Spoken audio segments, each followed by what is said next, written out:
قال شيخ الإسلام ابن تيمية رحمه الله شيخ الإسلام ابن تيمية رحمه الله പറഞ്ഞു فساد اليهود والنصارى ظاهر لعامة المسلمين أما أهل البدع فإنه لا يظهر فسادهم لكل شخص.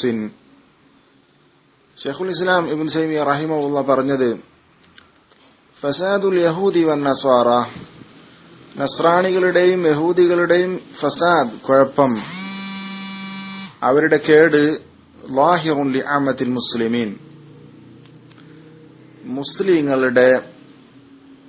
മുസ്ലിങ്ങളിലെ സാധാരണക്കാർക്ക് വ്യക്തമാണ്. എല്ലാ മുസ്ലിങ്ങൾക്കും സാധാരണക്കാർക്കും അത് വ്യക്തമായ കാര്യമാണ്. അവരുടെ ഫസാദ് എന്താണ്, അവരുടെ കുഴപ്പം എന്താണെന്നുള്ളത് ആമ്മത്തുൽ മുസ്ലിമീൻ, മുസ്ലിങ്ങളുടെ സാധാരണക്കാർക്ക് വ്യക്തമായ കാര്യമാണ്.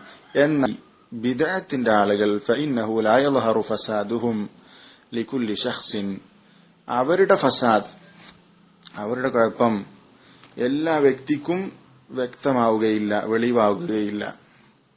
നസ്രാണികളുടെയും യഹൂദികളുടെയും ഫസാദ് ഏതു സാധാരണക്കാരനും വ്യക്തമാകുമെങ്കിൽ ബിദ്അത്തിന്റെ അഹ്ലുകാർ, അവരുടെ ഫസാദ് എല്ലാ വ്യക്തിക്കും വ്യക്തമാവുകയില്ല, വെളിവാവുകയില്ല എന്നാണ് ഷെയ്ഖുൽ ഇസ്ലാം ഇബ്നു തൈമിയ്യ റഹിമഹുല്ലാഹ്